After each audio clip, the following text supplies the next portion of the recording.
All right. Let's get into the top 5 most overrated pitchers and players. Let's start with pitchers, finish with hitters. So you go first with number 5. I will go first with number 5.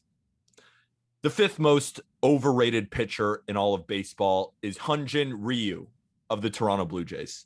Ryu isn't a bad pitcher by any stretch of the imagination, but he certainly isn't close to the top 10 pitcher that you all were screaming at us about when we made our lists earlier this year. That's one of the reasons why he's the 5th most underrated or overrated pitcher, but here are some more. Since the sticky stuff crackdown, and you'll see that as a trend on this list, Ryu has a 4.75 ERA. That's 9th worst for those who qualify in that span, and he's only striking out 7 guys per 9 innings. His ERA is near 4 this year, and his advanced numbers don't really indicate that he's been all that unlucky. He's 34, and he'll be 35 by the start of 2022. He doesn't rely on velocity, so we won't see a huge dip in production, but I think he reached a peak in 2018 and 2019, and now we'll start to see Ryu start to trend in the wrong direction while making $20 million a year. Thank you for correcting yourself from Ryu to Ryu. I always get it wrong. Ryu just sounds cooler, even though I know it's Ryu. Here's my thought with Hyunjin Ryu. Didn't it always kind of feel when he was really balling out with the Dodgers? For me, it always kind of felt like he could get blistered at any given moment. If there was any start that he could roll out there and it's like, 8 spot put up against Hyunjin Ryu. It didn't happen, which, shame on me for thinking that. It didn't happen, but it's happening now. There are some outings, right? There are some outings where you see a 3-run second and then a 4-run fourth. Like, there are blow-up innings because when he doesn't have picture-perfect command of an 89-mile-an-hour fastball, he can get hit. Can't really work off anything else. And it's not going to get better, right? There's no, okay, he's going to fix something and then get better. I just think this is the start of a downhill trend that we will see. And it's also, Ryu is not a bad pitcher by any stretch of the imagination. No, he's not. But he's just not even close to a top 10 pitcher that everyone was just in our ass about. Yeah. He just isn't. And I don't even think he's top 20. I don't think he's top 30. Overrated. Okay, we might get killed for this. If we get killed for Ryu, we're going to get killed for this one. I'm sorry, but the 5th most overrated player in baseball is Salvador Perez. God, that hurts to say. Like, we may actually get annihilated. He's such a likable guy, and he's the first catcher to hit 40 bombs since 2003. That's a really long time ago. Jorge Lopez in 2003. I don't even remember Jorge Lopez. Me neither. But Salvador Perez has not really ever been that guy that some people make him out to be. He was a defensive beast when he made 6 straight All-Star games, 2013 to 2018. But he was an above-average hitter in terms of OPS plus, just 2 out of those 6 years. So he was a below-average hitter, but he was the best defensive catcher in the game. So everybody loved it, and he commanded a phenomenal Royals staff, and they were winning, and everything was roses. Past 2 years offensively have been a different story, and he's one of the most feared big boppers in baseball right now. But his defensive abilities are just gone. He's, without question, the worst defensive catcher in baseball. He's almost twice as bad as the next guy in terms of pitch framing metrics. He is terrible behind the plate, and he still occasionally throws runners out. But Salvador Perez he's a liability defensively. He's a really good hitter, but I don't know. These first 2 guys that we talked about, Ryu and Salvi, I think are both perfect examples of guys we don't think are bad. We just think when we hear people talk about these players, we say, hold up, wait a minute. There are underlying things that we see that we think now they're overrated. Doesn't mean they're bad. Doesn't even mean that they're below average. It just doesn't mean that Salvador Perez is the best catcher in baseball or Ryu is a top 10, top 15 pitcher. They just aren't. Hold up, wait a minute. Y'all thought I was finished? I thought that was very funny when you said, hold up, wait a minute. That just got my mind there. But okay. Wait a minute. Take us to number 4. Remember when Kyle Gibson was a hot commodity a couple months ago? Well, that may have been a bit short-lived. He is now your 4th most overrated starting pitcher in all of baseball. Since joining the Phillies, he has a 4.46 ERA and is only striking out 5.5 batters per 9 innings. Again, he's not a bad pitcher. He's just simply not nearly as good as people make him out to be. His pitch mix, average. He doesn't command the ball all that well. He's walking a ton of guys. And since that sticky stuff crackdown, he has a 4.52 ERA. I really do think that Kyle Gibson is closer to an average big league pitcher than even a really good one. I agree with you. And it's weird because I was kind of thinking that the entirety of this year. I know you were too. You were. Mm-hmm. Yeah, right? Absolutely. And I think you kind of jumped on the train at the deadline like, oh, this guy could be a legit ad. And I was like, is he really going to be a legit ad? And then it turns out that he wasn't a legit ad. He just doesn't do anything that makes you think that he can get through 7 scoreless innings. Right. There's nothing that pops out. And it's almost my fault because I kind of felt like I needed to put him on the overrated list because I was also tooting the horn, like you said, that he would be a good deadline ad. I never really saw how he was good, but I almost thought, well, I can't argue with the fact that he's actually getting hitters out. He's 6'6" right-hander. I thought, you know what? Maybe he is somehow figuring something out. But I feel like I just should have trusted my gut and realized he doesn't really have anything that makes him special. Yeah. Here's my thing with Kyle Gibson. I look at him the same way as I look at Nick Pivetta right now. Right? I think that's pretty absolutely perfect example. So Pivetta can get you through 6 innings of 1-run ball. He is a very solid 4 for the Red Sox. Kyle Gibson was being looked at as a 2 at the deadline. And I think we both kind of sat there and were like, hold on, what? Why is he a 2 right now? And I think it's just because the starting pitcher market was really shitty at the deadline, except for Scherzer and Barrios. It was those 2, and then a humongously massive drop-off there. Yeah. And then Kyle Gibson was the next best one. So, I don't know. I agree with you on Kyle Gibson. He's just super, super average. I agree. Just like an average guy. A guy that was by no means average and is just really underwhelming this year. Granted, I know injuries have played a factor. But Anthony Rendon is the 4th most overrated player in baseball. I get that he's banged up. I do. And yes, I understand that he was consistently really, really good until this year. He hit 300 with 40-plus doubles each of his last 3 years in Washington. But didn't get the kind of sort of, or didn't the thought just like kind of sort of creep into the back of your mind that maybe the Angels shouldn't be committing $250 million to this guy over 7 years?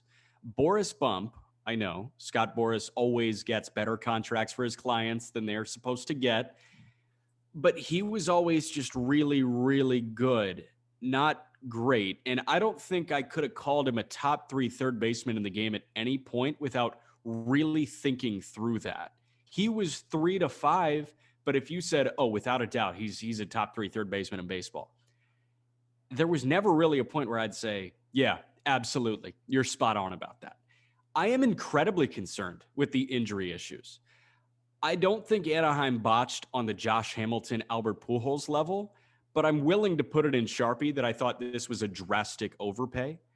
And so far I'm right, and that kind of sucks. I will vouch for you. I remember it. We were talking about it.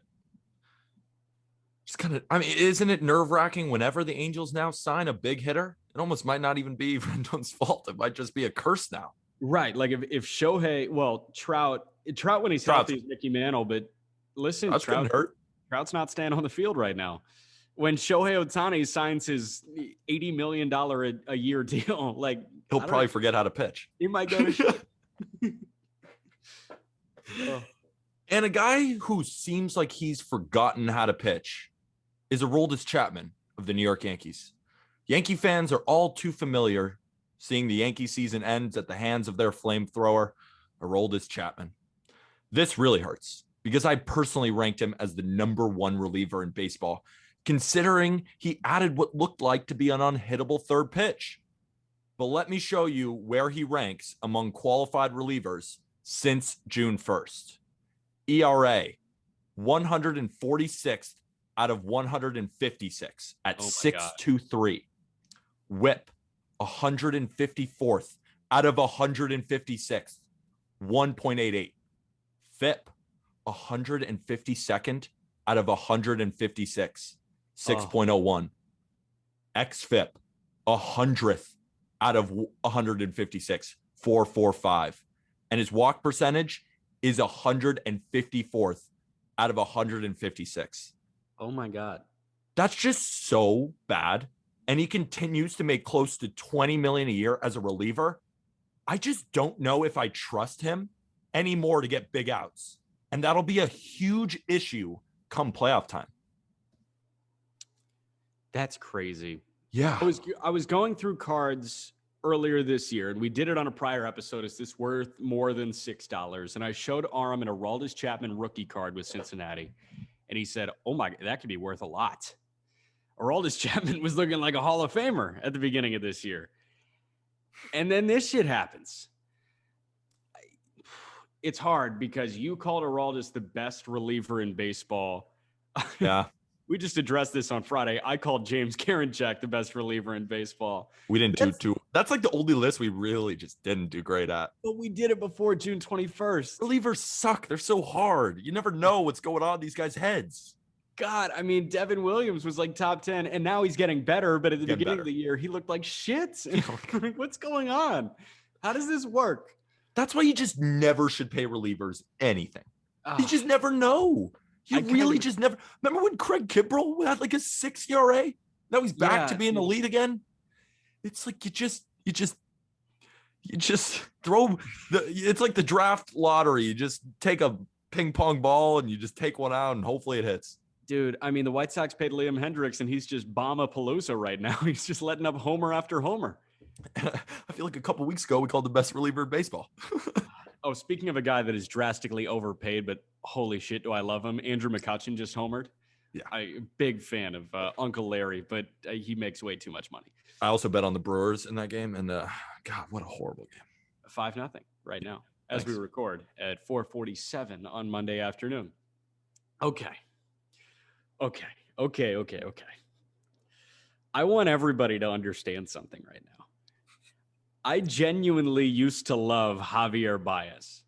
He was easily my favorite player to watch in baseball in 2018 when he finished top 5 in NL MVP voting. I mean, he was El Mago in purest form, but now he's the 3rd most overrated player in baseball. Something has just gone horribly wrong. He is, not speaking hyperbolically, one of the worst players in baseball in terms of strikeout rate and walk rate. I'm serious. He's in the top 1% in strikeouts and the bottom 1% in walks drawn. Let's put this another way. He's striking out 35% of the time. He's 28. The only time the strikeout rate has been worse in his career was when he played in 50 games and hit 170 as a 21-year-old rookie. The stubbornness kills me. It's been 7 years, and he still can't lay off a slider low and away in a righty-righty matchup, which, by the way, is the majority of matchups that you see. And for everyone telling me that he's a defensive wizard, he's a defensive liability. He makes SportsCenter's top 10 more than the average shortstop, but he is literally in the bottom half of the league in outs above average, and he leads the National League in errors committed. Javi Baez is a mess right now. He's dealing with team failure for the first time. And oh my God, is he crashing and burning. It's really hard to watch. Oh God, that was amazing. All right. We promise not to keep piling on him till next episode. What do we, and you know where this all, I mean, this isn't an all-star because Javier Baez has been bad, but we just get so much Javier Baez love. We get so much, like, I remember a couple months ago, Javier Baez is better than Tatis. Javier Baez is better than Trey Turner. What the hell are you all smoking? He's just not that good. God, he's just not that good. He slides in really cool ways. Yeah. And he's flashy. He makes tags in really cool ways. I wonder if he found his earring that's still on the field. Dude, here's my thing. It's like he has always been a frustrating player. Yes. Even when he was, I think he finished second in NL MVP voting in 2018. Aside from that year, he's played 6 years in Major League Baseball. And he has frustrated the hell out of Cubs fans every year. There is something super frustrating about watching Javier Baez play baseball. And it is the flashy play comes in the third, and in the fourth, he botches the play that has an out probability north of 90%. Or he just chases 3 sliders low and away against a reliever that only throws sliders low and away. If he saw Adam Ottavino right now, he'd go down on 3 pitches. That's just who Javi is as a player. And that has to change. I know Joe Madden was frustrated with Javi with that. He was. When he was managing him for years, he would say, as soon as he learns to lay off that pitch, he's going to be unbelievable. And he just never learned. How do you never learn? He just never learned. How do you never learn? We talked to Michael Schwimmer, and he said same thing about Bryce Harper, right? He couldn't lay off that buried breaking ball. And once he figured out how to lay off that buried breaking ball, he was the MVP. He doesn't do it anymore, and he might win NL MVP again. Think about it. Do you think he cares? He's almost got 30 home runs this year. Do you think he cares about striking out? Do you think that matters to him? Do you think maybe in his head, we're just not playing the same game? We might not be playing the same game. He might look at Wander Franco's game and say, I don't really want to do that. I want to hit 30 exactly. bombs. That's the thing. It's like, does he even want to migrate towards that kind of player? Or is he like, yeah, screw it. I love hitting bombs. I don't know. And another guy that had an amazing 2018 season and just hasn't been that good since is the second most overrated pitcher in all of baseball. His name is Aaron Nola. And I don't mean to keep piling on the Philadelphia pitching staff, but since 2018, he has a 4.01 ERA, yet is regarded as one of the better pitchers in the National League. He's just not. But he's not bad. But again, by no stretch is he an ace. And I would argue he's closer to a 3 or a 4 in a strong playoff rotation. Jeez. The sticky substance crackdown has also not been too kind, Aaron Nola. He has the 9th worst ERA in baseball since June 21st at 4.95 for those that qualify. His ERA this season is north of 4.5. And yes, he's been a bit unlucky when you look at the advanced metrics, but isn't he just supposed to be way better than this? He's 28. He should be in his prime right now. But if this is all he's got, well, the Phillies just need to add more starters if they want to make a push in the playoffs. Did I make it clear enough that I used to love Javi Baez? Because I used to love Aaron Nola. Me too. And going into this year, I sprinkled a couple of bucks on Aaron Nola to win the NL Cy Young because I thought this was the year he's going to turn it around. Him at LSU was the best college pitcher I've ever seen. Really? Yeah. Really? Him at LSU, and then honestly, maybe Kumar over the last couple of years. Those are the two that jump out to me. Leiter was pretty good last year. Leiter was good last year, but Kumar, dude, there's something about Kumar Rocker.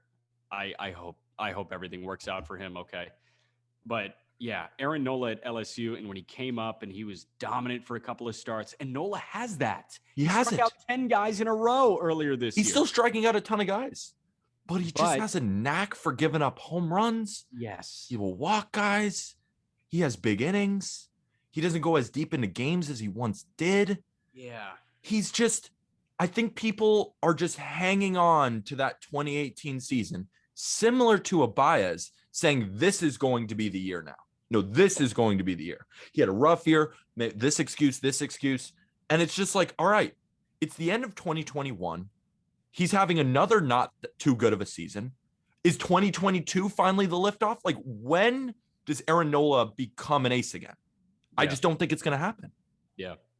No, that's a great point. And I think Nola and Baez are very similar.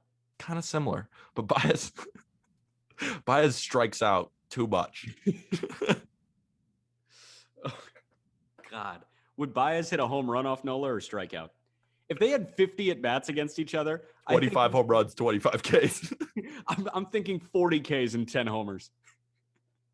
It's probably closer to accurate. God. No in between. No walks. No. No Maybe singles. Maybe 2 walks. When's Javi walking? Yeah, at a 4% clip. Yeah, so 2 out of 50. 2. Yeah, he'll get 2 walks in there. 2 walks, 8 bombs, 40 Ks. I think it's accurate. It's kind of like what he's done this year. God. The second most overrated player in Major League Baseball is Cody Bellinger. Oof. He was so fun from 2017 to 2019. He hit 305 with a 406 OBP and 47 bombs 2 years ago in his MVP season. But we started to see that slide in 2020. They won a World Series, so it was all okay. And this year, I know he was dealing with some injuries, but he has been absolutely dreadful. His OBP's at a career low by 100 points. His slugging percentage is at a career low by 100 points. He's hitting 167 in 80 games. 167 in 80 games. I'll say it one more time. He's hitting 167 in 80 games. He's chasing a ton of pitches. He's swinging and missing all the time. And he's got a lower expected batting average than Jared Kelenic, Jackie Bradley Jr., and Eddie Eugenio Suarez. He is an elite defensive outfielder, and I so badly want to be wrong and for this to just be a down year. But I'm super worried the old belly's gone. This one's really tough because as a person, like watching Bellinger's personality, he's infectious. I love him. Makes me smile, dude. Makes me smile. He's an elite defender in center field. That hasn't changed. But goddamn, he just doesn't hit. He doesn't hit with runners in scoring position. He doesn't hit when nobody's on. He doesn't even walk. He's not. The power's gone. And this was an MVP. This was a guy who we thought was going to hit 40 home runs on a consistent basis. And we always knew the swing was long, but he was figuring it out. He was hitting in the 270, 280, 290. He could hit the high batting average. And it's like someone in that basketball movie with Bow Wow. Like Mike? Like Mike. He gets the shoes and he turns into Jordan. It seems like Cody Bellinger just took the Cody Bellinger shoes off. I mean, regardless, it just looks like someone just sucked the soul out of Cody Bellinger offensively. Yeah. And it's just sad to see because they're going to need him in the playoffs. And we were talking to Dustin about who you would start in your outfield. When you have Chris Taylor, you have AJ Pollock, you have Mookie Betts. Like Cody Bellinger, sorry, you're on the bench. Cody Bellinger, you're on the bench and you're coming in as a defensive replacement in the 8th. The most overrated pitcher in baseball may shock some of you, but man, oh man, has he been dreadful since the sticky substance crackdown. Yu Darvish is the most overrated pitcher in all of baseball. Let me take you through his season and show you where things went south. In April, May, and June, he had an ERA below 3, looked great. But since the sticky substance crackdown, he has an absurdly bad 6.27 ERA. But let's look even deeper. Darvish, since July 1st, among 116 qualified starters with at least 40 innings. He's 114th out of 116, 7.57. He's 99th out of 116 in FIP at 5.33. He's 110th out of 116 in home runs per 9 at 2.66. And it's not like he's been facing this tough competition. Over that stretch, he faced the Diamondbacks 3 times, the Marlins, the Rockies at home, the Nationals, the Phillies, and then the Braves and the Dodgers. Wait, and I don't want to hear about all the injuries. Hold on. The Rockies at Coors or the Rockies at Petco? At Petco. Okay, the Rockies at Coors are like Murderers Row Yankees. The Rockies at Petco are like the Diamondbacks. Exactly. And I don't want to hear about all the injuries. Everyone's dealing with them. And back tightness shouldn't turn you from an elite to bottom of the barrel after 3 months. Ask yourselves, with Blake Snell heating up and Joe Musgrove continues to dominate, do you want him pitching more than once in a playoff series? My brain says no, which is far off from what Darvish is supposed to be.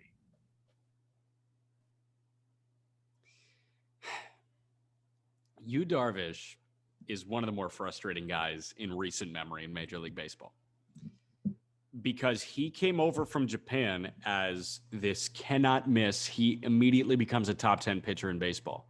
And he was. It was what? It was one of his first couple of starts in his Major League career. He like took a no-hitter into the 9th inning. He can be phenomenal or just like you can't put him on the mound. And that's what he's been since June, since July. You know, I read something back in like 2018, I think when the Cubs first got him, maybe 2019, that Yu Darvish is the worst pitcher in baseball seeing the first hitter of a game, the leadoff hitter in a game. Apparently, like OPS for the leadoff man to open a Yu Darvish start was like far and away the best in baseball by like several hundreds of points.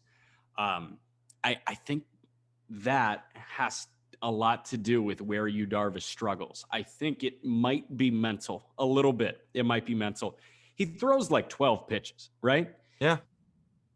Honestly, if you throw 12 pitches, chances are it's because you're not confident in 4.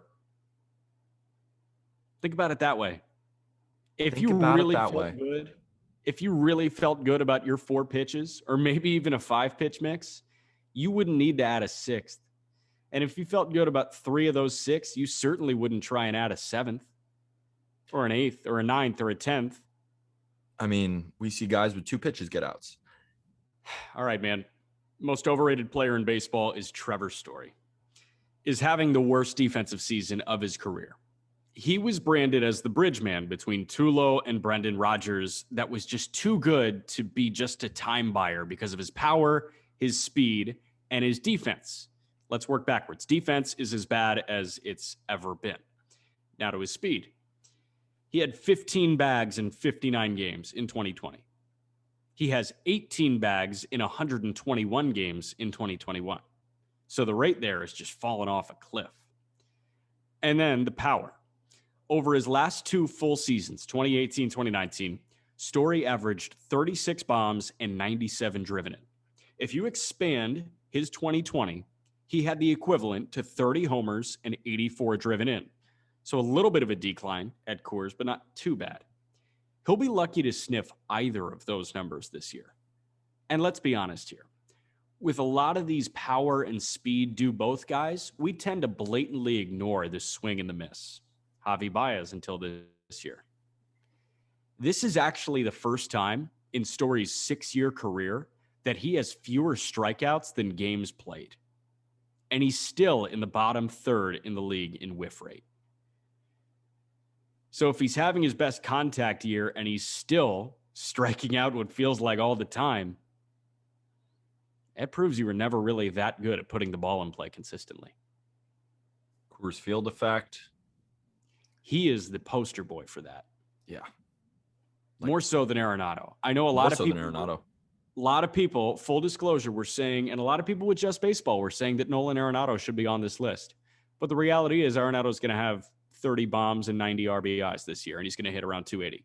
He's going to have more than that. He has 29 right now. He'll probably end the season with 35 with 100, and he might hit 260, but I mean, the glove is still fantastic, and 35 and 100 speaks for itself. I have something crazy to say that's maybe not even that crazy. Wander is better than Trevor Story. No, that's not crazy.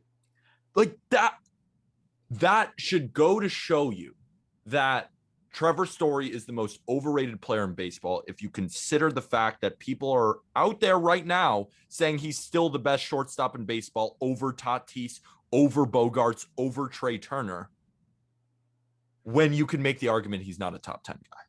And and we're not saying Trevor Story is bad. He's just not an elite guy, and he's going to be a free agent after the year too. And it'll be interesting to see how the market evaluates him. And I think a lot of people are going to be shocked by how little that he gets.